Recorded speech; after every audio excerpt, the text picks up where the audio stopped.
Welcome to Dusk and Empires. Tonight, we unravel the mysterious explosion that sank a battleship in Havana Harbor and sparked a war, and why the truth may have been buried before the wreckage ever settled. If this sounds like your kind of bedtime story, subscribe before you drift off. Now get comfortable, close your eyes, and let history carry you to sleep. Opening meditation. Close your eyes, if you haven't already. Let the day settle around you like dust in a still room. There is nothing you need to carry into this hour. No decision that cannot wait. No question that requires an answer before morning. Tonight, we travel to a harbor.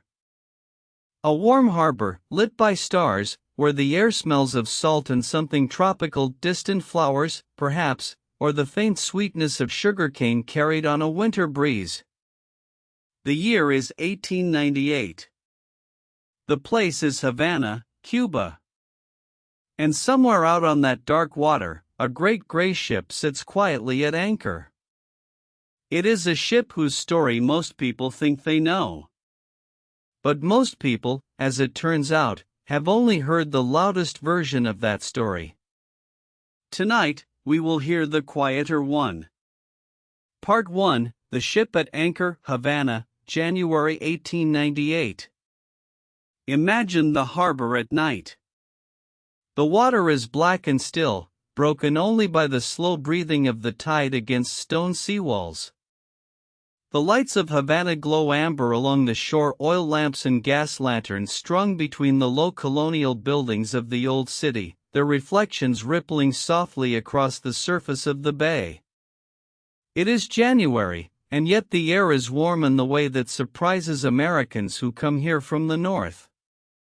Warm and heavy with humidity, carrying that particular scent of tropics, salt, green things growing, and the occasional drift of cooking fires from the city. Out on the water, among the smaller vessels and the fishing boats, there is something altogether different. Something that does not belong to this harbor in the way the fishing boats belong to it. Something modern and gray and enormous, riding quietly at anchor in the darkness. It is the USS Maine. She is a second-class battleship, though in 1898 the terminology is still being worked out, and some call her an armored cruiser.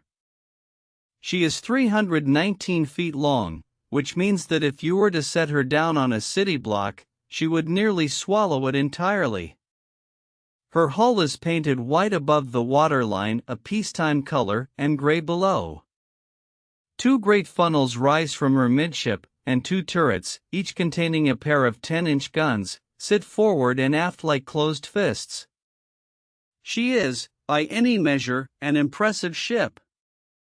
She had arrived in Havana on January 25, 1898, after a journey that most of her officers and men had not been given much warning about.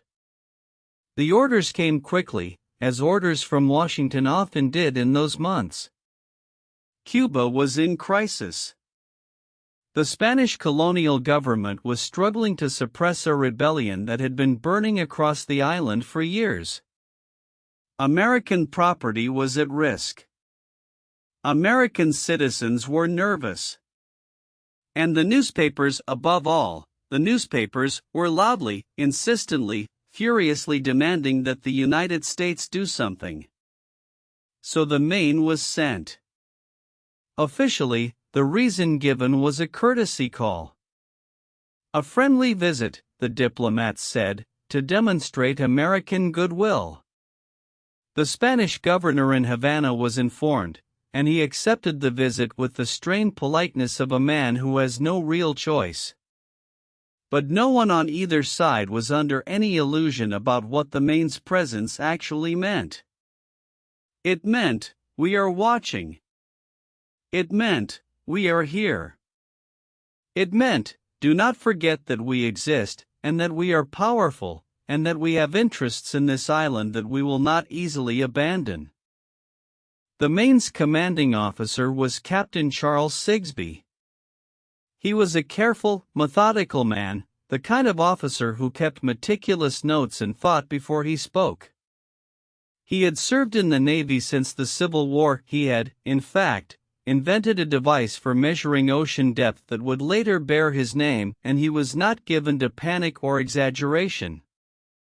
In the weeks that the Maine sat in Havana Harbor, he wrote regular dispatches back to Washington, and they are remarkable for their steadiness, their attention to detail, and their awareness that the situation around him was deeply, deeply unstable.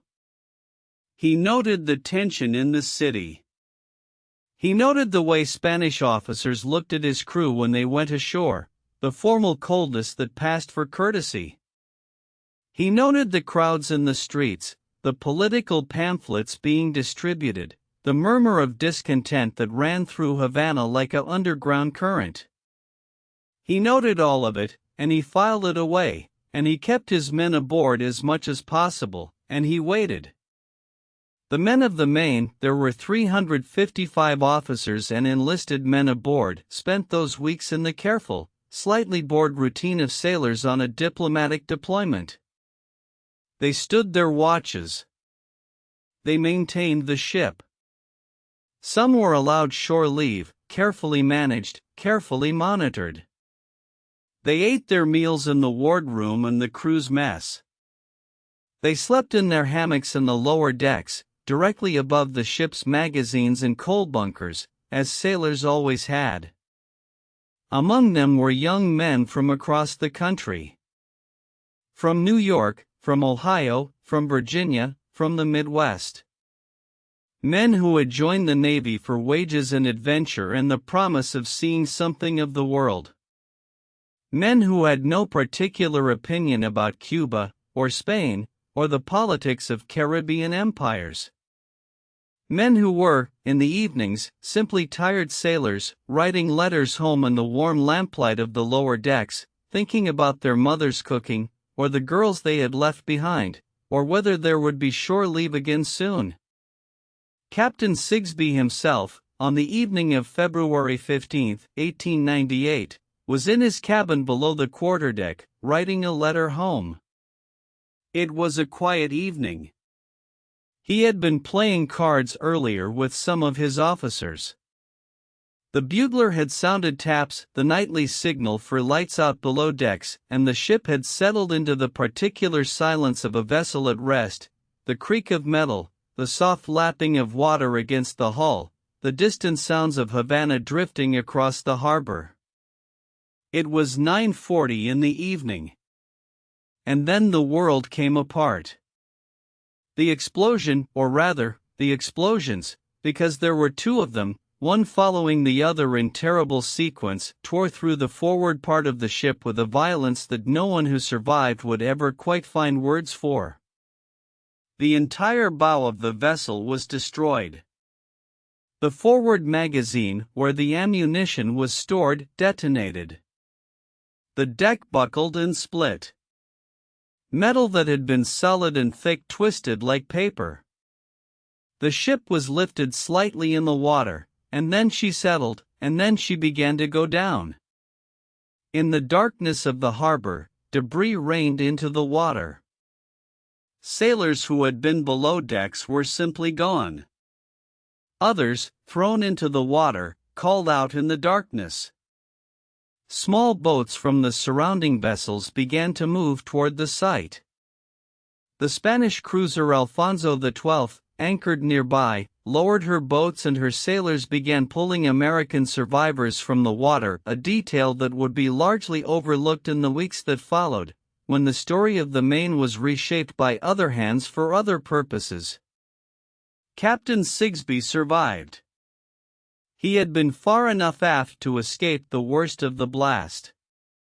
He made his way to the deck, assessed the situation with the terrible clarity that training instills even in the worst moments, and then, even as his ship continued to sink around him, he found a messenger and sent a cable to Washington.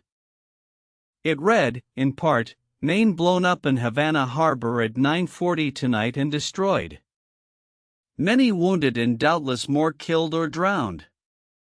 Then he added a sentence that is often forgotten, but which tells you everything you need to know about the kind of man Charles Sigsbee was. He wrote, "Public opinion should be suspended until further report." Public opinion, as it turned out, would not suspend itself for a single moment. Part 2, The Island on Fire, Cuba before the Maine. To understand what the sinking of the Maine meant, you have to understand what Cuba was, and what it had been for a very long time. Cuba is a long, narrow island roughly the shape of a sleeping crocodile, some say lying about 90 miles south of the Florida coast. It had been a Spanish colony since Christopher Columbus arrived there in 1492, which means that by 1898, Spanish rule on the island was more than 400 years old. For centuries of tobacco and sugar and enslaved labor and colonial administration and revolution and repression and uneasy peace and revolution again. The sugar was what mattered most, at least in economic terms. Cuba produced enormous quantities of it, and the great plantations, the ingenios, they were called, had been worked first by enslaved Africans and then, after Spanish colonial emancipation in 1886, by a population of freed people and imported laborers who were poor and landless and largely without power. The wealth from sugar flowed upward and outward to the plantation owners and the merchants and the Spanish colonial administrators and, increasingly, to American businessmen who had invested heavily in Cuban agriculture and industry. American investment in Cuba, by the 1890s, was enormous. Some estimates put it at around $50 million, a staggering sum for the era. American companies owned sugar plantations and railroads and mines. American merchants controlled significant portions of the island's trade. The economic ties between Cuba and the United States were, in many ways, tighter than the political ties between Cuba and Spain. And yet the island was not at peace. The Cuban independence movement had been building for decades. The 10 Years' War, fought between 1868 and 1878, had been a long and brutal conflict in which Cuban rebels had fought the Spanish colonial government to an exhausted stalemate. The peace that followed was uneasy, full of broken promises and simmering resentment.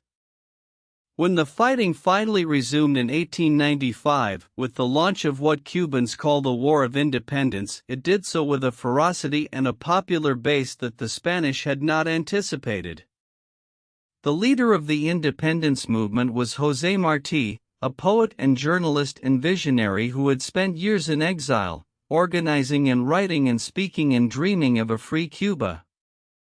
He returned to the island in 1895 to take part in the uprising, and was killed almost immediately, shot from his horse in a skirmish at Dos Rios just months into the war. His death made him a martyr, and martyrs, as everyone knows, are more powerful than living men. After Martí, the military leadership of the rebellion passed to generals like Máximo Gómez and Antonio Maceo, men of extraordinary ability and determination, who understood that they could not defeat Spain in open battle, but could outlast her through guerrilla warfare. They burned the sugarcane fields, cut the roads, harassed the colonial forces, and made the island ungovernable. Spain's response, under the military governor General Valeriano Weyler, was one of the defining policies of the conflict. Weyler instituted what he called reconcentration. The idea was to separate the rural population from the guerrillas who depended on them for food, shelter, and information, by forcibly moving the peasants into garrison towns. These were not comfortable camps. They were overcrowded and undersupplied, and the people confined to them, hundreds of thousands of them, began to die of starvation and disease at an appalling rate. The numbers are still debated by historians, but the most careful estimates suggest that somewhere between 100,000 and 400,000 Cuban civilians died as a result of the reconcentration policy. Weyler was given the nickname the Butcher by the American press, and whatever one thinks of the journalism that produced that nickname, the suffering that lay behind it was entirely real. News of this suffering, the gaunt faces, the dying children, the empty villages, reached the United States in great, dramatic waves, carried by reporters and refugees and the extraordinary, relentless machinery of yellow journalism. And here we must pause and consider the newspapers, because the newspapers are central to everything that follows. In the 1890s, American newspaper publishing was in the middle of a revolution. Two men in New York, Joseph Pulitzer, who owned the New York World, and William Randolph Hearst, who owned the New York Journal, were engaged in a circulation war of almost mythological intensity. Each was spending lavishly, printing more pages, hiring more reporters, running bigger headlines, and generally attempting to out-sensationalize the other in a race for readers that drove both papers to extraordinary extremes. Cuba was, for these newspapers, a gift. The island was close enough to be accessible, the story was dramatic enough to sell papers, and the Spanish colonial government was authoritarian enough to be cast easily as a villain. Correspondents were dispatched to the island. Illustrations were commissioned. Editorials thundered. Headlines grew larger and more lurid. It was William Randolph Hearst who was said to have sent the artist Frederick Remington to Cuba, and who, when Remington cabled that there was no war to be found, allegedly replied, "You furnish the pictures, I'll furnish the war." The story may or may not be true. Hearst later denied it, but it has the quality of legend that attaches itself to men and moments when the legend happens to contain something essential about how things actually were. What is undeniably true is that by January of 1898, when the Maine steamed into Havana Harbor, the American public had been subjected to years of newspaper coverage that was designed less to inform than to inflame. Cuba was presented as a suffering maiden being ground beneath the boot of Spanish tyranny. American honor was invoked. American interests were described as threatened. The question of intervention was put, again and again, not as a question of geopolitics but as a question of decency, of moral obligation, of what kind of nation America wanted to be. Into this atmosphere, this volatile, primed, overheated atmosphere, the explosion of the Maine fell like a match. Part 3, the morning after first reports and first suspicions. The morning of February 16, 1898 was clear and warm in Havana. In the harbor, the wreck of the Maine lay partially submerged, her bow already underwater, her stern still visible above the surface, twisted and broken, the morning light falling across the wreckage with a terrible indifference. Around the wreck, small boats moved through the debris. There were things in the water that no one would describe in any newspaper, and the men doing the recovery work were quiet with the particular quiet of people confronting something that cannot be undone. 266 men had died. Of the 355 aboard, 89 survived. Among the dead were men who had been sleeping in their hammocks when the explosion came, men who had been standing watch, men who had just settled in for the night after the bugler sounded taps. The survivors, many of them wounded, were being cared for by Spanish medical teams and by staff from the American consulate, which was already sending cables back to Washington at a furious rate.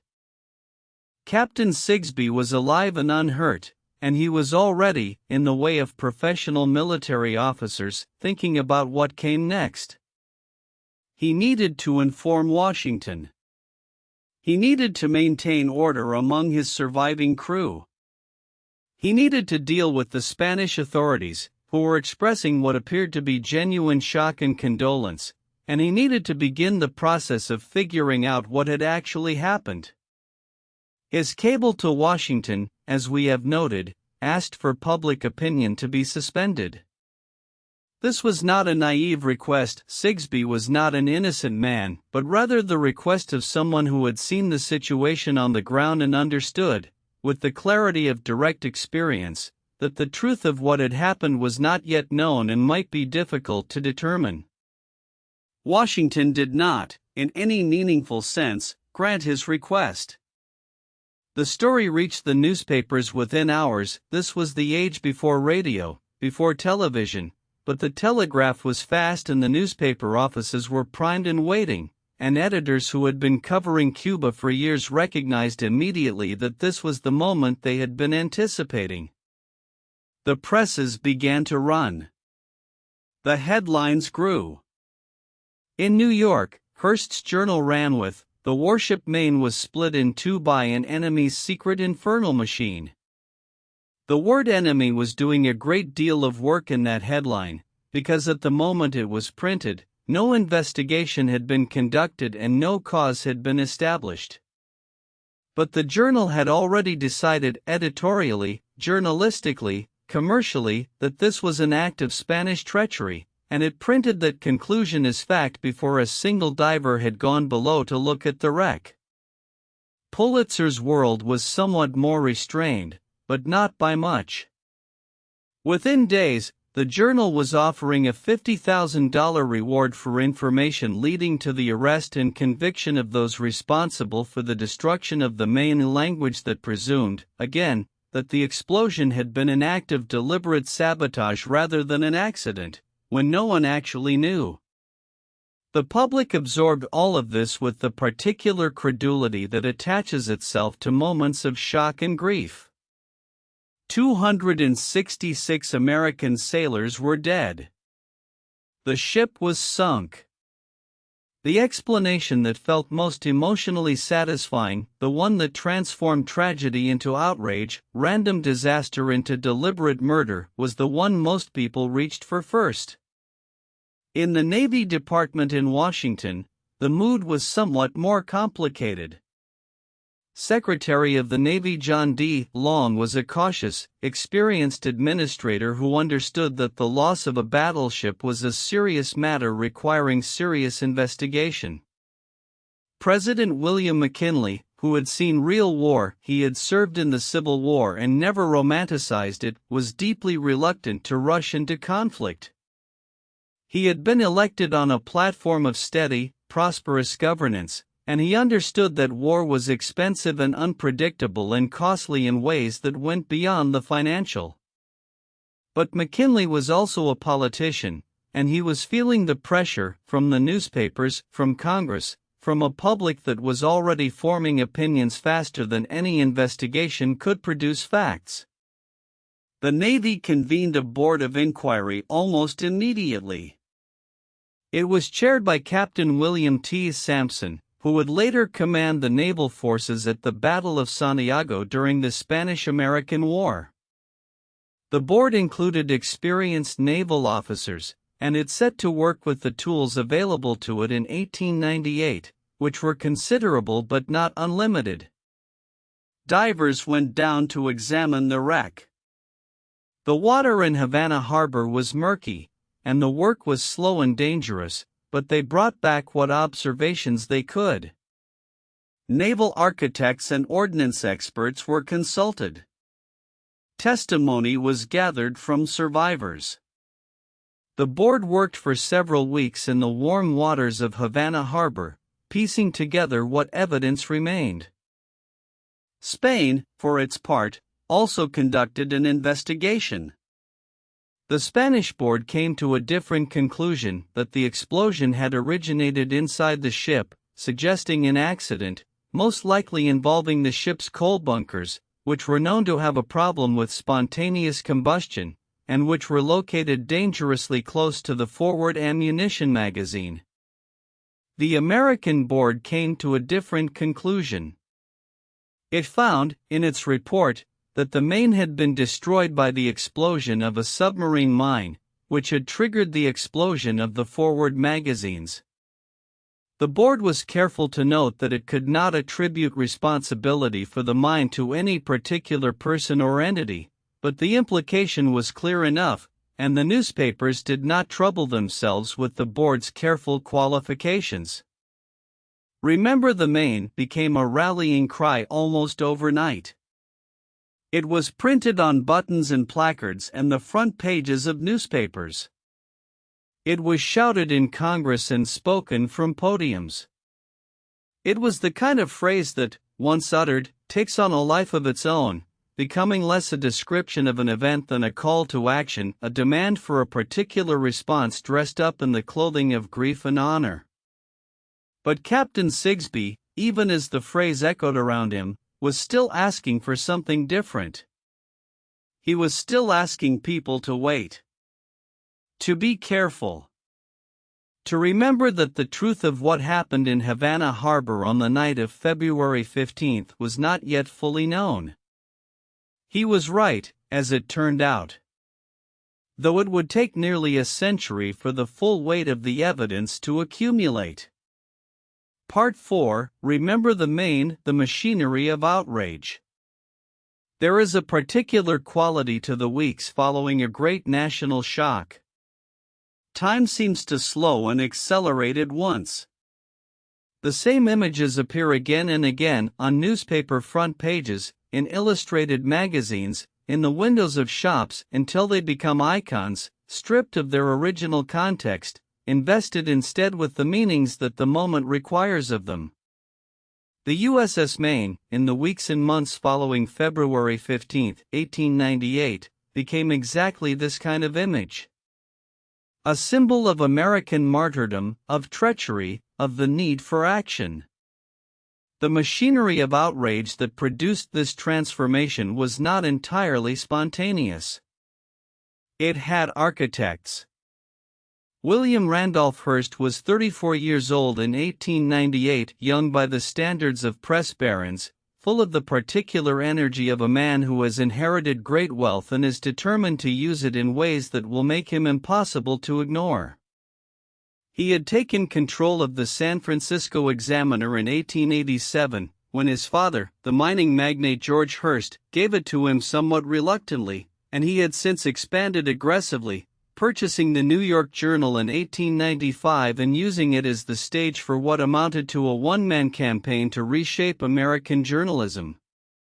Hearst believed in what he called the journalism of action, journalism that did not merely report events but participated in them, that did not merely observe the world but shaped it. He had sent correspondents to Cuba before the Maine. He had published graphic illustrations of Spanish atrocities, some of which were accurate and some of which were embellished, and all of which were designed to produce a particular emotional response in his readers. He had interviewed Cuban refugees and Spanish prisoners and American businessmen and colonial officials, and he had arranged all of this material into a narrative that pointed, inevitably, toward one conclusion: Spain was an evil empire, Cuba was its victim, and the United States was the only power capable of delivering justice. After the Maine, Hearst did not pause to consider alternative explanations. The journal's coverage was immediate, total, and unambiguous. It ran diagrams purporting to show how Spanish agents had placed a mine beneath the ship. It published the names and photographs of the dead. It organized a fund for survivors and their families, which served the dual purpose of genuine charitable action and extraordinary promotional value for the newspaper itself. It ran editorials every day, demanding that Congress act, demanding that the President act, demanding that America demonstrate its willingness to stand for something. The effect on circulation was remarkable. Hearst's journal sold 1 million copies on some days during the height of the Maine coverage, an extraordinary number for the era. Pulitzer's World, not to be outdone, matched the journal's fervor if not always its specificity. Together, the two papers created an information environment in which the question of what had actually caused the explosion was almost entirely subsumed by the question of what America was going to do about it. In Congress, the pressure built steadily.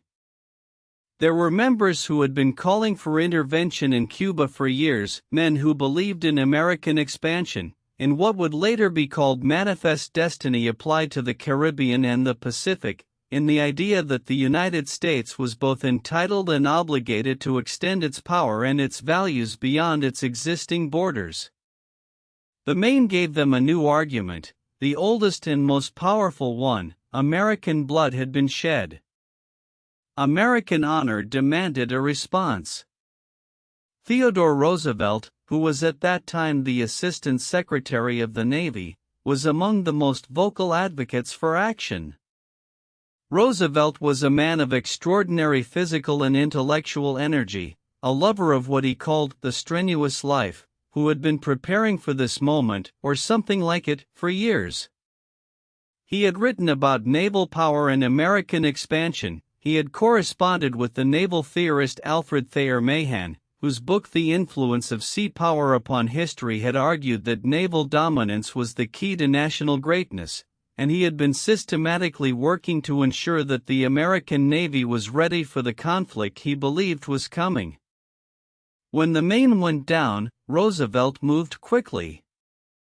Even before the official investigation had concluded, he took steps to put the Navy on a war footing, ordering coal and ammunition, positioning ships, and sending the famous cable to Commodore George Dewey, commanding the Asiatic Squadron, that would lead directly to the Battle of Manila Bay when war did finally come. Secretary of the Navy Long later wrote in his diary that he had come back from a brief absence to find that Roosevelt, in his absence, had come very near causing more of an explosion than happened to the Maine. Long was not entirely wrong. Roosevelt had exceeded his authority in several ways, but he also understood that the machine of events was now moving in a direction that could not easily be redirected. McKinley, meanwhile, was trying to buy time. He wanted a diplomatic solution. He was pressing the Spanish government to make concessions on Cuba, to offer greater autonomy, to reform the reconcentration policy, to move toward some arrangement that would satisfy American public opinion without requiring a war. The Spanish government, for its part, was making gestures in this direction. The new liberal government in Madrid was genuinely willing to offer Cuba significant autonomy. They revoked the reconcentration order. They made conciliatory statements. None of it was enough. By April, McKinley had concluded that there was no diplomatic solution available. The Spanish government could not offer full independence, it would destroy them politically at home, and the American public would accept nothing less. The Maine had made a political settlement impossible, or at least made it politically impossible for McKinley to accept one even if it had been available. It had taken less than 3 months from the explosion in Havana Harbor to the beginning of a war. And through all of those months, the fundamental question, what had actually caused the explosion, had never been definitively answered. Part 5: The War That Followed 1898 and Its Consequences. The Spanish-American War, measured in time, was brief. It lasted approximately 4 months, from late April to mid-August of 1898, and it ended in a comprehensive American victory that reshaped the geography and the politics of the Western Hemisphere and the Pacific in ways that are still felt today. But even wars that are brief in duration can be enormous in consequence, and this one was. The war was fought in 2 main theaters, Cuba and the Philippines. In Cuba, American forces, including the famous Rough Riders, the volunteer cavalry regiment led partly by Theodore Roosevelt, fought a series of engagements around the city of Santiago. The battles of El Caney and San Juan Hill have become legendary, partly because of the journalists who covered them and partly because of the men who fought in them, including a regiment of African American soldiers whose bravery was widely acknowledged and widely unacknowledged at the same time, which is a particular and painful kind of contradiction that runs through much of American military history. The naval battles were decisive. At Manila Bay in the Philippines, on May 1, 1898, Commodore Dewey's Asiatic Squadron engaged the Spanish fleet in a battle that lasted approximately 7 hours and resulted in the complete destruction of the Spanish naval force. Not a single American sailor was killed in the main engagement, though one died of heatstroke during the fighting. It was, by any measure, a remarkable victory, and it made Dewey a national hero overnight. At Santiago, the Spanish Caribbean fleet attempted to escape the American blockade on July 3, 1898, and was systematically destroyed by the American ships waiting outside the harbor. It was not so much a battle as a rout. The Spanish ships were outgunned, outmaneuvered, and outfought. By the end of the day, every Spanish vessel had been sunk or surrendered. American casualties were minimal. By August, Spain was asking for terms. The formal peace treaty, the Treaty of Paris, signed in December of 1898, transferred Cuba, Puerto Rico, Guam, and the Philippines from Spain to the United States, or more precisely, it granted Cuba nominal independence while placing it under American supervision, and it ceded the other territories outright. Spain received $20 million for the Philippines, a payment that was more fig leaf than compensation, a way for the Spanish government to present the loss to its domestic audience as something other than complete defeat. For Cuba, the outcome was complicated in ways that would take decades to fully manifest. The island got a version of independence, the Spanish were gone, but the Americans who replaced them had their own interests and their own ideas about how Cuba should be run. The Platt Amendment, attached to Cuban legislation in 1901 and incorporated into the Cuban Constitution, gave the United States the right to intervene in Cuban affairs, to approve or disapprove of Cuban treaties with other nations, and to maintain a naval base on the island. That naval base, Guantanamo Bay, remains in American hands to this day.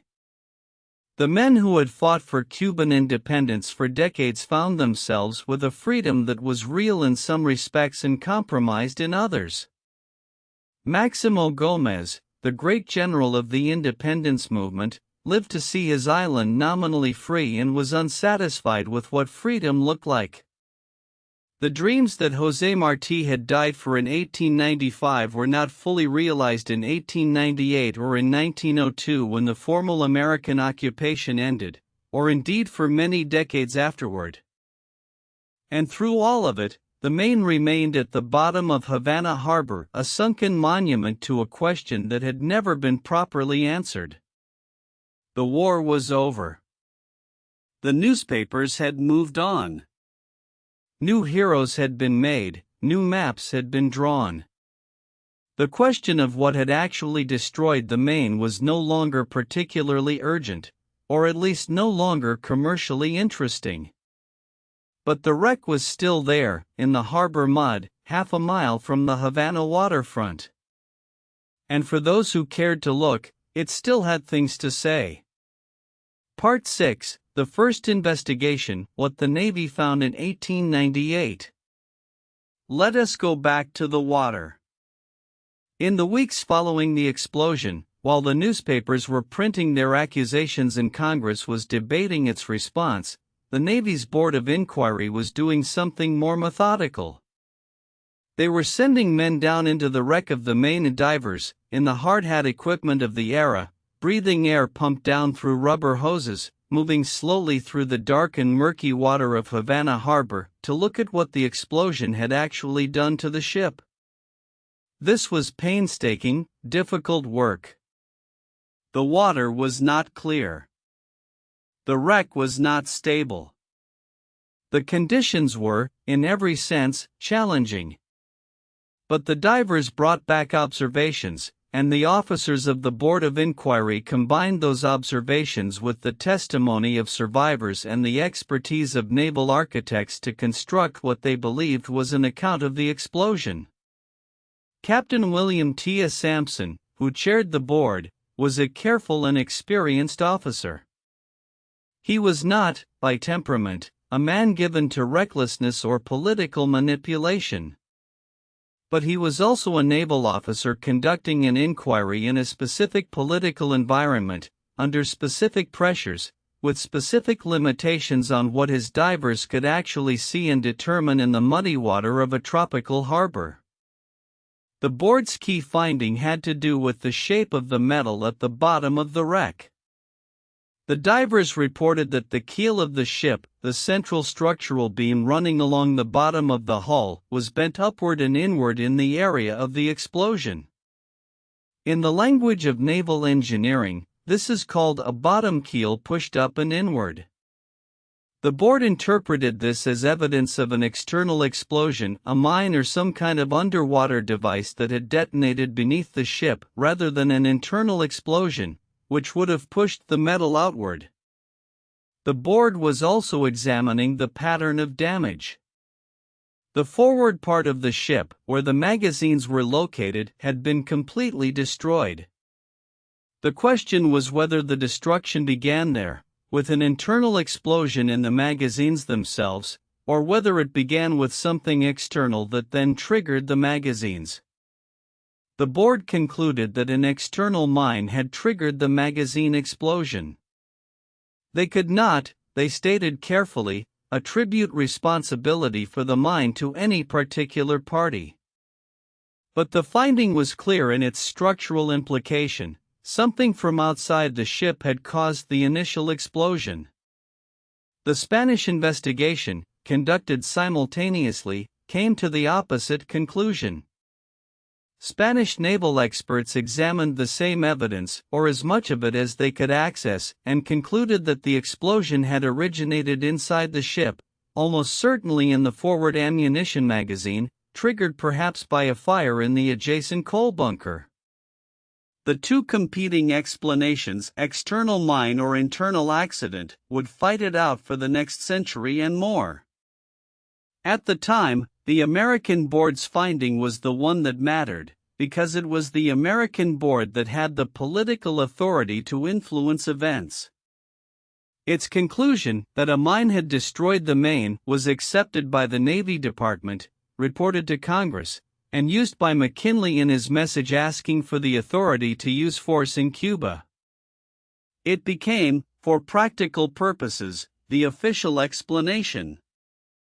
But there were people who were not entirely satisfied. Captain Sigsbee himself, who had more reason than anyone to want a clear answer, remained publicly cautious.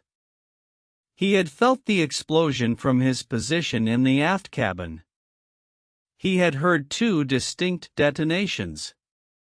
He had seen the pattern of destruction on the deck of his ship as it settled into the water. And he continued, in public statements and in private correspondence, to express something short of full certainty about what had caused it. Sigsbee's caution was professionally and personally costly. In the charged atmosphere of 1898, urging restraint and acknowledging uncertainty was not a popular position. The man who suggested that perhaps we didn't know exactly what had happened was swimming against a very powerful current. He swam against it anyway. And in doing so, he preserved a small, quiet space, against the noise of newspaper headlines and congressional speeches, for the question to remain alive. For the investigation to continue, even when the political moment had passed and the war had been fought and won and the Maine had been half forgotten in the flood of subsequent events. Part 7, The Wreck Raised, 1911 and a Second Look. 13 years passed. In those 13 years, the world changed enormously. The Wright brothers flew. The automobile became something more than a novelty. The great powers of Europe began the slow, terrible drift toward the war that would consume them all beginning in 1914. America became, with some ambivalence and some pride, an imperial power with territories in the Pacific and the Caribbean and a navy that was beginning to match its ambitions. And in Havana Harbor, The wreck of the Maine continued its slow conversation with the mud and the water and the quiet questions that no one had quite resolved. By 1910, the wreck had become a navigational hazard and, in the eyes of the Cuban government and the American government alike, an embarrassment.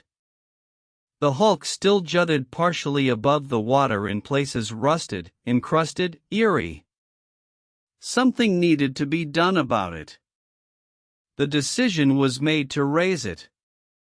Congress appropriated funds for the operation.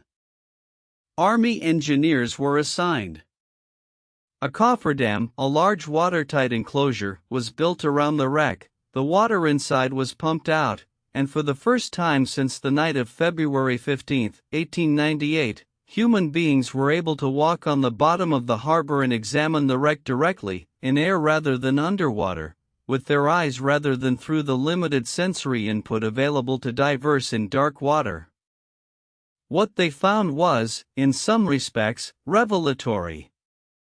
And in other respects, it only deepened the uncertainty. A second board of inquiry was convened to examine the wreck. This board, like the first, included experienced naval officers and engineers.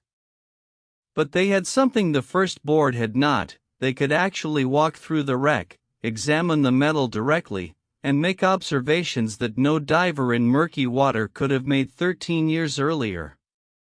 The second board's conclusion supported the first. They looked at the pattern of bending in the keel, the same evidence the first divers had reported, and confirmed that the metal appeared to have been pushed upward and inward, consistent with an external explosion below the hull. They found, they believed, evidence of a low point in the bottom of the ship where the explosion had originated, and they concluded that this was consistent with an external mine. They also confirmed that the forward magazine had exploded, and that this secondary explosion had caused most of the catastrophic damage to the ship. So the second board, in 1911, reached essentially the same conclusion as the first board in 1898, external cause, probably a mine. The ship was then refloated, towed out into the Florida Straits, and sunk in deep water with military honors, a solemn ceremony attended by American and Cuban officials, the flag lowered, the guns fired, the wreck consigned to the deep. The remains of the unidentified dead were buried in Arlington National Cemetery. There is still a mast from the Maine standing at Arlington today, visible from the graves it overlooks, a quiet monument to men whose names are known even if the truth of their death is still debated. After the second board, the official position of the United States government was settled: the Maine had been destroyed by an external explosion, almost certainly a mine. Case closed. Except, of course, it wasn't. Because the questions that the second board had not answered, who placed the mine, and why, and how, remained completely open. And the hypothesis that the explosion had been internal, an accident, had not been disproved, merely overshadowed. And the physics of metal bending, as it turned out, was more complicated than the Navy's boards had realized. Part 8, Admiral Rickover and the Revisionist Case, 1976. The next major chapter in the story of the Maine begins not in 1898 or 1911, but in 1976. And it begins with a man who was, by any measure, one of the most formidable and influential figures in the history of the American Navy. Rickover became interested in the Maine for reasons that he described as personal and institutional. He felt that the story of the Maine, and specifically the conclusion that it had been sunk by a Spanish mine, was a case in which the Navy had been used by political and media forces to produce a predetermined answer rather than an honest investigation. He thought this was bad history and bad institutional practice, and he set out to do something about it. He commissioned a team of analysts, engineers and physicists with expertise in explosions and structural damage to re-examine the evidence. This team did not have access to the wreck, which was now on the bottom of the Florida Straits in deep water. But they had the reports of both Navy boards, the photographs taken during the 1911 operations when the cofferdam allowed direct inspection of the wreck, the survivor testimony, and a vastly more sophisticated understanding of explosion physics than had been available in 1898. What they found, and what Rickover published in 1976 in a book titled How the Battleship Maine Was Destroyed, was striking. This was not, let it be said, a simple or obvious argument. Explosion physics is complicated, and the behavior of structural steel under the stress of a detonation depends on many variables: the shape of the space, the type of explosive, the thickness and composition of the metal, the presence or absence of water. The Rickover team was not the last word on the subject, and subsequent analysts would challenge some of their conclusions. They also examined the question of who would have wanted to sink the Maine. This is a question that, when you look at it carefully, does not point in obvious directions. The Spanish government had every reason not to sink the Maine. They knew perfectly well that any incident involving an American warship in Havana Harbor would be used as a pretext for exactly the war they were trying to avoid. Spanish policy in early 1898 was cautious, conciliatory, and desperately trying to prevent the United States from intervening militarily. Sinking the Maine would have been, from a Spanish strategic perspective, an act of spectacular self-destructive idiocy. Spanish military officers in Havana? Possible whalers' hardliners were not all committed to the diplomatic approach, but still, the risk of discovery would have been enormous, and the strategic consequences were obvious. There is no evidence, in any Spanish military or diplomatic record discovered since 1898, of any plan, discussion, or order to sink the Maine. Cuban insurgents? They had a theoretical motive, drawing the United States into the conflict, but the practical difficulties of operating in Havana Harbor under Spanish surveillance were immense. There is, again, no evidence in the historical record of any insurgent involvement. Hearst? The conspiracy theory that Hearst or his agents sank the Maine has circulated for decades, and it is, to put it gently, unsupported by any evidence whatsoever. The newspaper magnate was certainly opportunistic enough to exploit the disaster, but there is a considerable distance between exploitation and orchestration, and no credible evidence has ever placed a Hearst agent anywhere near the Maine on the night of February 15. Which leaves the most mundane and, in some ways, the most troubling explanation: accident.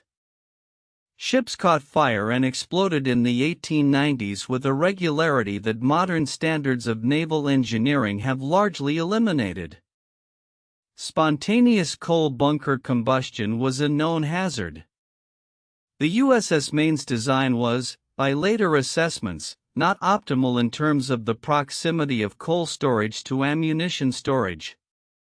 And on the night of February 15, 1898, the ship was anchored in a tropical harbor, her coal bunkers full, her crew below decks, and her forward magazines primed and ready.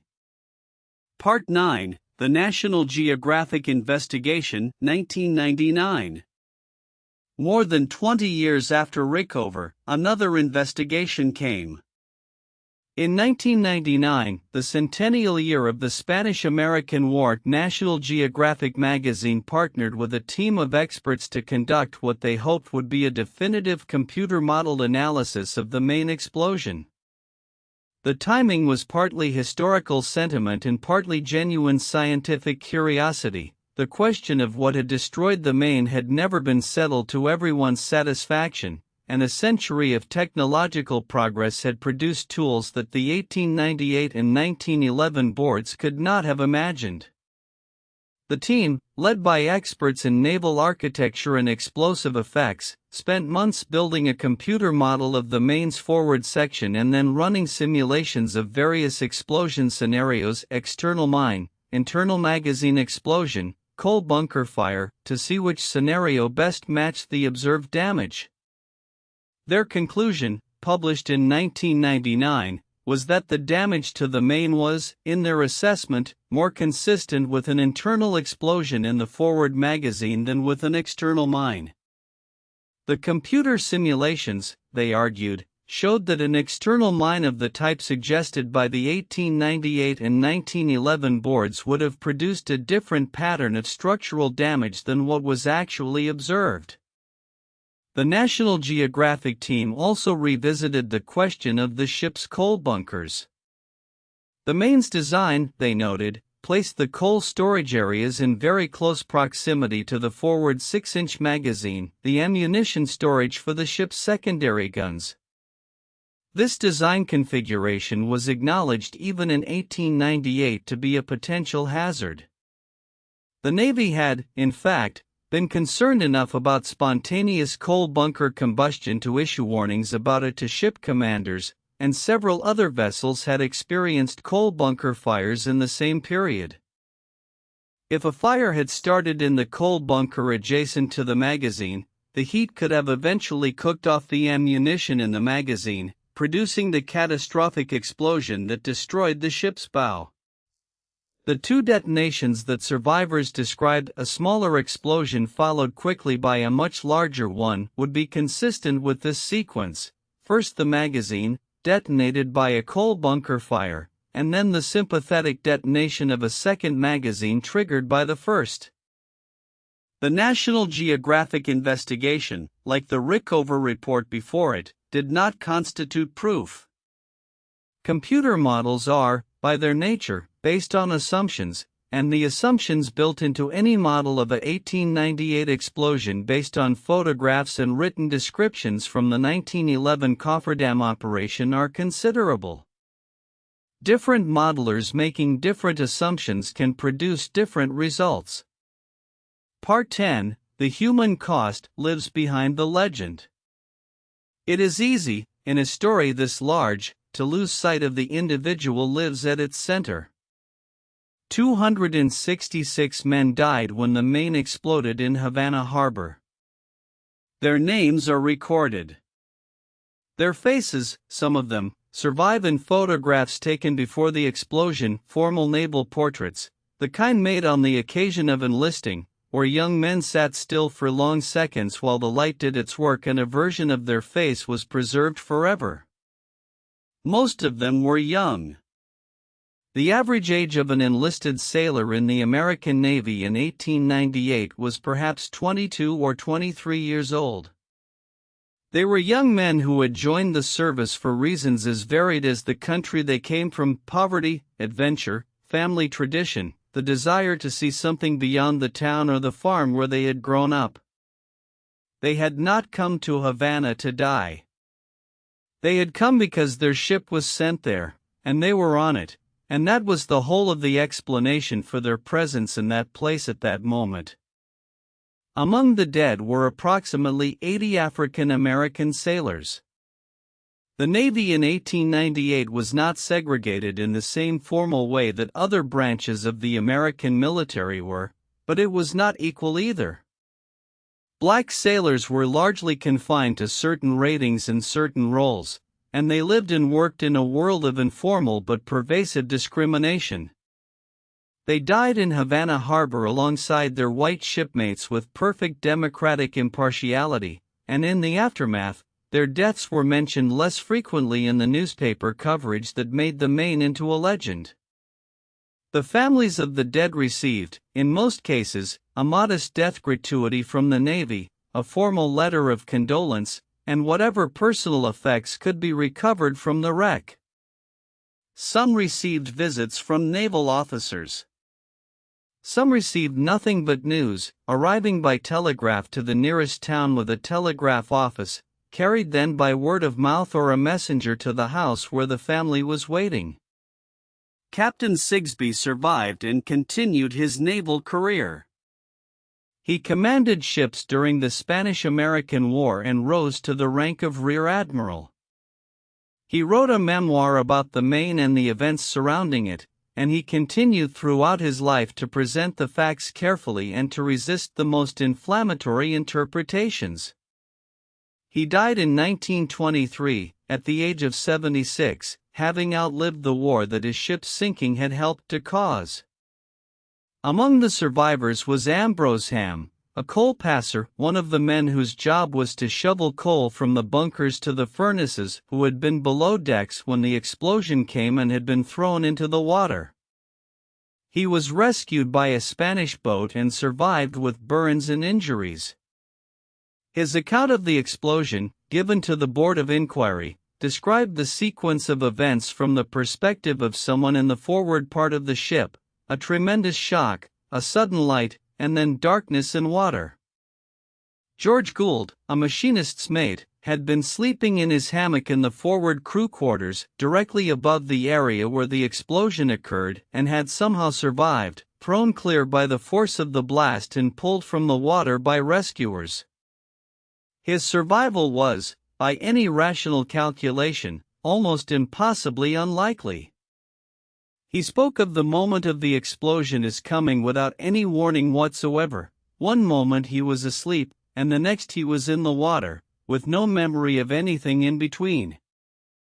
The survivors carried what survivors always carry: the weight of having been present, the particular bewilderment of those who live when others die, and the knowledge that chance, nothing more or less than chance, had separated them from the 266. The answer to that last question, I think, is no.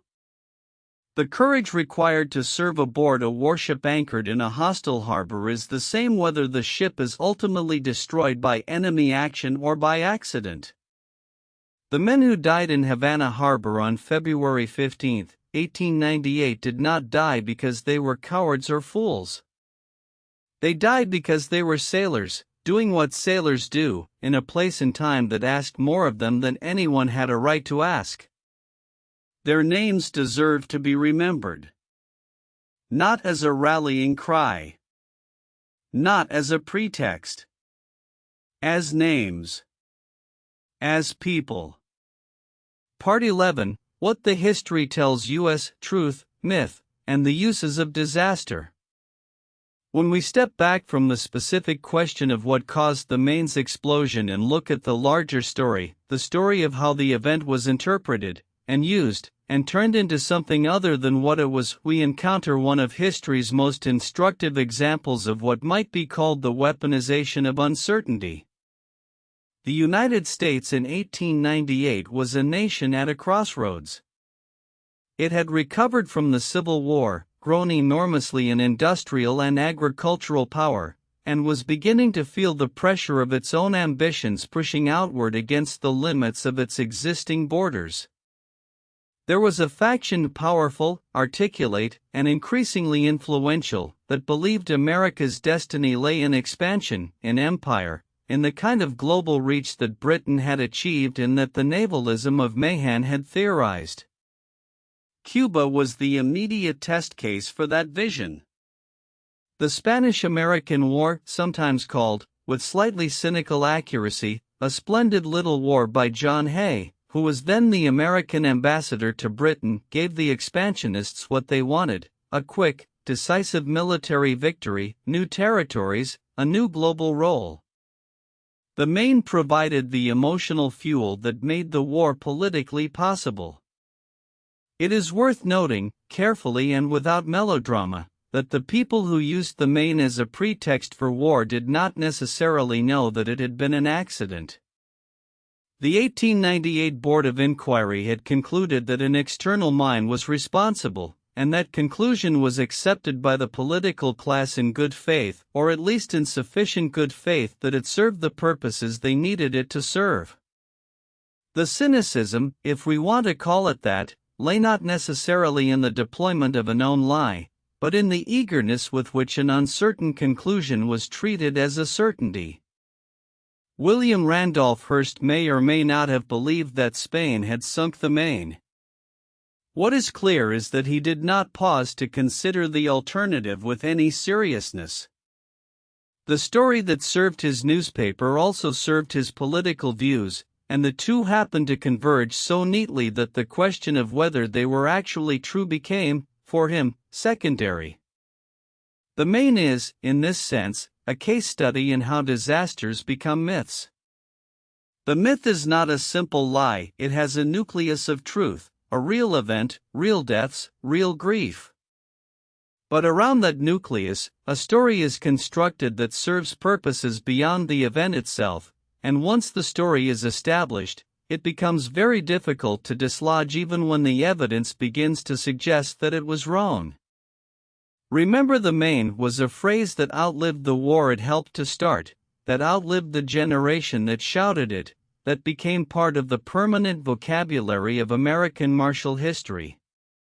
Even today, the name of the ship carries a weight of association with Spanish treachery, with American honor, with the moment when the United States decided it was a world power that has nothing to do with what almost certainly actually happened in Havana Harbor on a warm February night. What almost certainly actually happened was an accident.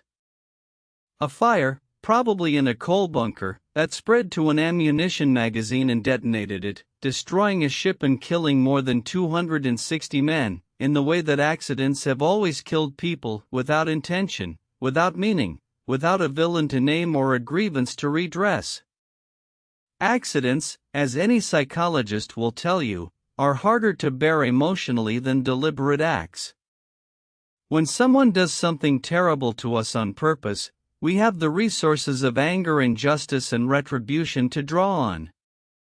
When something terrible happens because of random, stupid chance, a fire that started in the wrong place at the wrong time on the wrong ship, we are left only with grief and the futility of asking why. The story of the Maine, the story that became a rallying cry and launched a war, was, in part, a collective way of transforming an accident into something that could be addressed.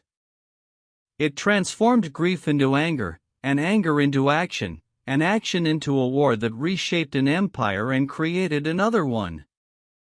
Whether the transformation was justified, whether the war it produced was just, whether the empire it enabled was beneficial, is a question that historians and citizens have been debating ever since, and will likely continue to debate. But the first step toward an honest assessment of all of it is to look clearly at where it began, in a harbor, on a warm night, with a ship that caught fire in the wrong place. Part 12, Echoes and Aftermath, The Maine in Memory. The Maine left marks on the world that persist to this day, in ways that are sometimes visible and sometimes not. The most literal marks are physical. There is a mast from the Maine standing at Arlington National Cemetery, erected in 1913 as a memorial to the men who died. It is a weathered column of metal, rising against the sky above the graves of the identified dead from the ship. If you visit Arlington and know where to look, you can find it. It is not the most prominent monument in that crowded, solemn landscape, but it is there, and it has been there for more than a century, doing quietly what monuments do, marking the place where memory comes to rest. There is a monument to the Maine in Central Park in New York City, at the intersection of West 59th Street and Columbus Circle. It was erected in 1913, paid for partly with funds raised by public subscription, pennies and nickels sent in by schoolchildren, dollars sent in by citizens who had read about the Maine in Hearst's journal 15 years earlier and had never quite stopped feeling the weight of it.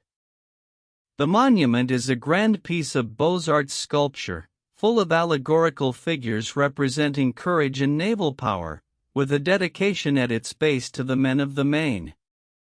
In Cuba itself, the memory of the Maine is more complicated. The Cubans who live in Havana today can look out at the harbor where the ship once rested, the harbor that was transformed by the explosion and its political aftermath into the gateway through which American power entered their country's story. The relationship between Cuba and the United States that grew from 1898, the Platt Amendment, the American occupation, the generations of economic and political entanglement is a relationship that the Cuban government today frames in particular ways, and the Maine is part of that framing. In the United States Naval Institute's records, the Maine is officially still listed as having been sunk by external means. The formal conclusion of the 1898 and 1911 boards of inquiry has never been officially overturned, despite the Rickover report in the National Geographic study and the growing consensus among historians and engineers that the accident hypothesis is the more likely one. This is not as surprising as it might seem. Official positions, once established, are difficult and politically awkward to change. To officially declare that the Maine was sunk by accident would be to implicitly acknowledge that the war it helped to cause was launched on a mistaken premise, and even after 127 years, that is a statement with weight and consequence. The phrase "remember the Maine" has entered the language as an idiom for manipulation, for the use of outrage to drive political action, for the gap between public narrative and underlying truth. It is taught in journalism schools as an example of the dangers of yellow journalism. It is cited in discussions of media ethics and political propaganda. It has become, ironically, the most famous example of what happens when the loudest story wins before the true story is established. And yet it is worth remembering, as we end this long, slow journey through the events of 1898, that the story of the Maine is not simply a story about manipulation in media and political cynicism. It is also a story about the genuine difficulty of knowing things. The 1898 Board of Inquiry did its best with the tools available to it. The divers who went down into the dark water of Havana Harbor did their best. The naval architects who examined the photographs and the reports in 1911 did their best. Hyman Rickover's team in 1976 did their best. The National Geographic analysts in 1999 did their best. None of them have had full certainty. The wreck is on the bottom of the Florida Straits under 1,000 feet of water, and will almost certainly never be raised again. What we have is a preponderance of evidence, and the preponderance says, accident. A coal bunker fire, spreading in the darkness of a tropical night to an ammunition magazine, destroying a ship and the lives of 266 men, and setting in motion a chain of events that reshaped the Western Hemisphere and the Pacific world. There is something deeply, quietly sobering about this conclusion. The great turning points of history, the events that change the map, that shift the balance of power, that send men to war and build and destroy empires, are often, when you trace them back far enough, accidents. Not the grand designs of masterminds, not the plots of villains, not the inevitable working out of historical forces, but accidents. Fires that started in the wrong place. Decisions made in haste. Messages misread. Shots fired by mistake. The Maine is one of those moments. A ship at anchor in a warm harbor. A fire in a coal bunker.